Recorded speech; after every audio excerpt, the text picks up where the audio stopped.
saw Sydney Cummings step up and score a cracker of a penalty, the winning goal for Western United against Melbourne City today, and she's been good enough to join us from Amy Park.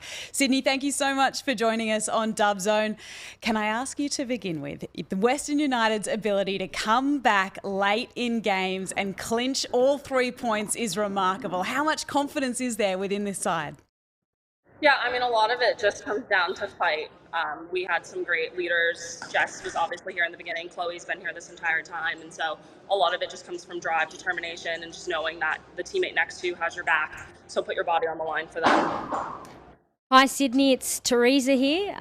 You've been scoring me a bundle of points on fantasy, so thank you for that. Today's penalty was a cracker, well done. We weren't sure who was going to step up and take it. How did you talk us through how you got to taking the penalty? Yeah, I mean, Collie did a wonderful job getting in the box, cutting in. She's very good at that. And to be able to force that handball, I think, is stellar. And I just think at the end of the day, like, I trust myself. I know I would be able to take it, put it in, and I just wanted the team to get that win.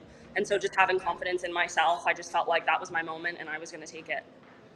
Sydney, we know you're here for the full summer, but are you in contact with your NWSL team? I mean, has this summer been a transformative run of games for your professional football career?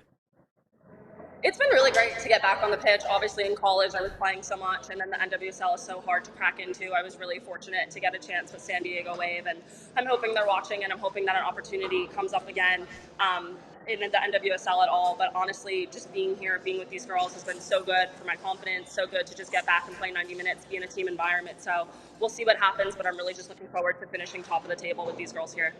Now, you might have been not overly close to the action, but that incident where Danielle Steer and Katie Bowen were pointing fingers at each other, we had the big pile-up of bodies, and then there was a bit of afters. How did the cooler heads prevail? Because it really looked like the game was going to boil over at that point. I think that passion is great on both sides. Obviously, you want Emma Rovers and whoever on the city side went down. You obviously want them to be healthy and you want to make sure that they're okay. But I think that passion is really good. I think Danny just kind of started a fire in us. Obviously, Hannah getting that goal lit that fire. And then I think Danny just being passionate kind of helped us. But I think it was just a matter of staying cool, staying calm, staying collected. That was a great opportunity for us to work on some tactics. And so it was actually very helpful. I mean, you are a new club. You're only starting to write your history from the beginning. Is Melbourne City your biggest rival based on the very, very entertaining seesawing games we've seen in both head-to-heads this year?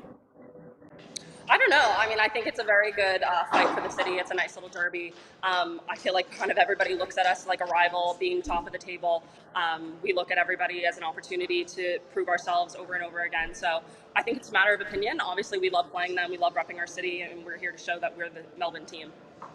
Hi Sydney, Brianna here. And look, we did have a hashtag come through on Dub Zone. We actually had someone taking it one step further saying, Western United are Melbourne City's bogey team. It's been confirmed. Do you think you got in their heads rent-free today? Yeah, I mean, for sure. We wanted to come in here and prove a point. Obviously, we dropped 2 really important games. Wasn't like us, and so we wanted to prove that that was just a fluke. We obviously can hang with the best, and this shows it. You say you can contend with the best. You've lost 2 games in the lead up to this one, and we were talking before kickoff about the fact that top spot was on the line. As a playing group, did you talk about that in the lead up and the importance of 3 points against number 2 on the table? Yeah, definitely. You can't ignore that. It was a fight for 1 and 2. It's not a fight for 7 and 8. And that was the message that Mark was echoing. It was just about not accepting second place to anybody. And that's what we did. And we were not going to let that happen. Premier's plate, is it Western United's? I don't know, I'll see.